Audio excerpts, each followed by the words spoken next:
Hello, welcome to Planes. Prior to the start of the Ukraine conflict, the pride of Russian aviation had been Aeroflot. An airline that used to be the butt of jokes had become a highly rated airline, part of the SkyTeam alliance, which includes Air France, Delta, KLM, China Eastern, and many other well-known airlines.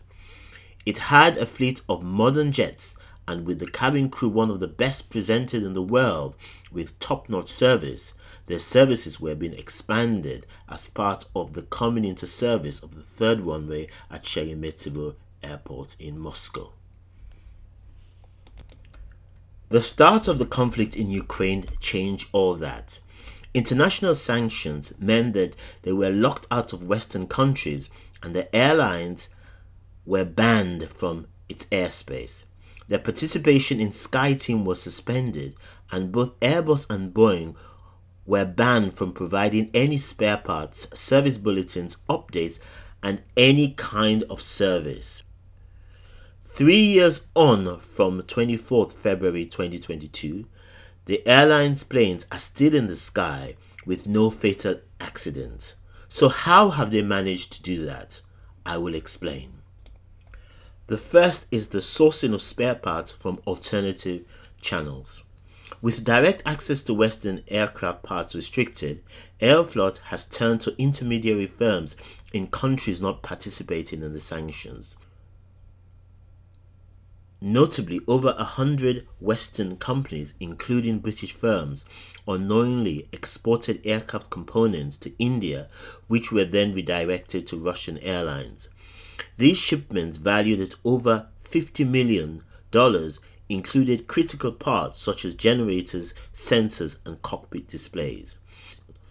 The UK government has since issued guidance to businesses to prevent inadvertent support of Russian entities.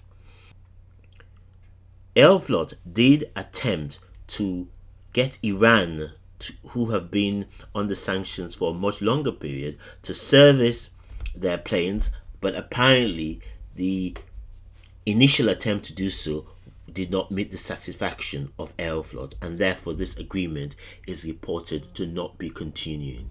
The other approach has been the cannibalization of aircraft for parts. Aeroflot has resorted to acquiring older aircraft with the primary intention of dismantling them for usable components.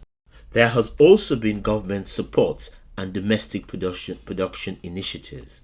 The Russian government has provided substantial financial support to the aviation industry with state subsidies and loans amounting to at least 1.47 trillion rubles.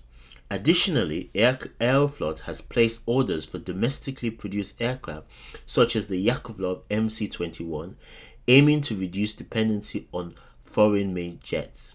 However, production delays have postponed the availability of this aircraft until at least 2025 or 2026.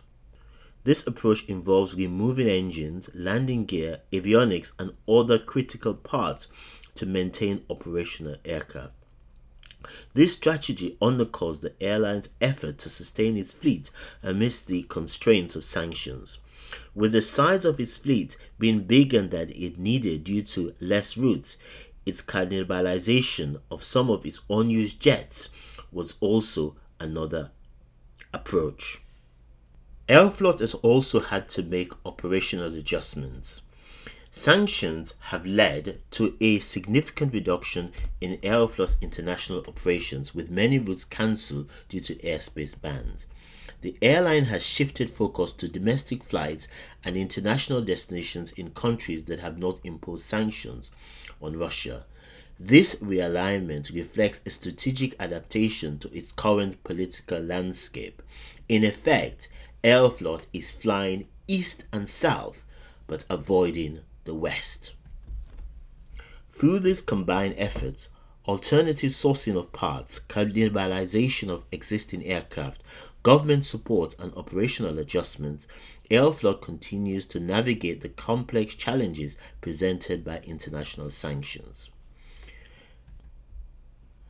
The airline has continued using its established training facilities to train crew and have numerous simulators to continue training the flight crew.